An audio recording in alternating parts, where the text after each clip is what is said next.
10वी 12वी आणि पदवीनंतर आता पुढे काय? वैद्यकीय क्षेत्रातील करिअर आणि 100% रोजगार व्यवसाय मिळवून देणारे पॅरामेडिकल कोर्सेस आजच प्रवेश निश्चित करा. पॅरामेडिकल क्षेत्रातील आधुनिक कौशल्यपूर्ण प्रशिक्षण आणि दर्जेदार शिक्षण देणारे विश्वसनीय केपी पॅरामेडिकल इन्स्टिट्यूट, शाखा हडपसर, पिंपरी, कात्रज, सातारा. रोखोक महाराष्ट्र न्यूजमध्ये आपलं स्वागत आहे. लोकसभा निवडणुकीचा तिसरा व चौथ्या टप्प्याची रणधुमाळी अंतिम टप्प्यात आलेली असताना महाराष्ट्रातील पुणे जिल्ह्यातील शिरूर लोकसभा या मतदारसंघात एक तुल्यबळ लढत होत आहे. राष्ट्रवादी काँग्रेस शरदचंद्र पवार पक्षाकडून डॉक्टर अमोल कोल्हे जे महाविकास आघाडीचे उमेदवार आहेत, तर महायुतीतून राष्ट्रवादी काँग्रेस पक्ष अजित पवार यांच्या पक्षाकडून शिवाजीराव आढळराव पाटील हे उमेदवार आहेत. दादा, महाराष्ट्रामध्ये दोन पक्ष फुटले, शिवसेना फुटली, राष्ट्रवादी काँग्रेस फुटली, आरोप प्रत्यारोप झाले, निष्ठा, गद्दारी. तर काय नेमका या निवडणुकीत तुम्हाला पक्ष बदलावा लागला, याचा परिणाम या लोकसभेच्या निवडणुकीत होईल का?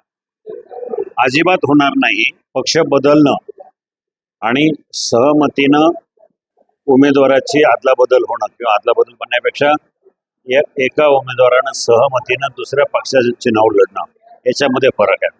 पक्ष बदलणं म्हणजे पक्षाला सोडून दुसऱ्या पक्षात जाणं, गद्दारी करणं, पक्षाच्या विचारात जाऊन दुसऱ्या पक्षाच्या विचाराशी सामील होणं. इथं तशी परिस्थिती नाही आहे. इथं गेले 2 वर्ष मी एकनाथभाई शिंदे यांच्या विचाराशी बांधील राहून त्यांच्याबरोबर काम केलं. अंडरस्टँडिंग अशी होती की मला या वेळेला धनुष्यबाण चिन्हावर लढायची संधी मिळेल. पण जेव्हा अजित पवार गट महायुतीमध्ये सामील झाला त्यावेळेला जागा वाटपामध्ये अडचणी आल्या आणि शेवटच्या टप्प्यामध्ये ही जागा राष्ट्रवादी काँग्रेस पक्षाला वाटायला गेली. माझ्या पुढे 2च पर्याय होते. एक तर सगळं सोडून घरी बसायचं किंवा निवडणूक लढवायचीच नाही, किंवा मग राष्ट्रवादी काँग्रेस पक्षाकडनं लढायचं. तरी सुद्धा मी विचार केला. एकनाथभाई शिंदे यांच्याशी बोललो, त्यांना सांगितलं जर संघर्ष होत असेल तर मी थांबतो, माझं काही हरकत नाही, आपण पक्षाचं काम करू. पण एकनाथजी शिंदे यांनी स्पष्ट सांगितलं की आढळरावजी, तुम्ही 5 वर्ष मेहनत केलेली आहे, अख्खा मतदारसंघ पायाला भिंगरी लावून तुम्ही फिरलाय, विकास कामही केली, लोकांचे प्रश्नही सोडवले.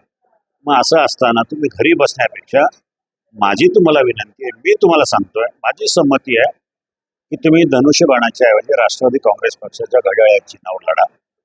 आणि त्यांच्या ह्या प्रस्तावाला अजितदादा पवार असतील, देवेंद्रजी फडणवीस असतील, सगळ्यांनी मान्यता दिली. तिघही बसले, तिघांनी विचार विनिमय केला आणि सहमतीनं ठरवला की आढळराव ह्या मतदारसंघातून घड्याळाच्या चिन्हावर उभे राहतील. एक पक्षाचे मुख्य नेते सांगतायत की मी तुम्हाला विनंती करतो की त्या पक्षामध्ये जाऊन सोय करणं.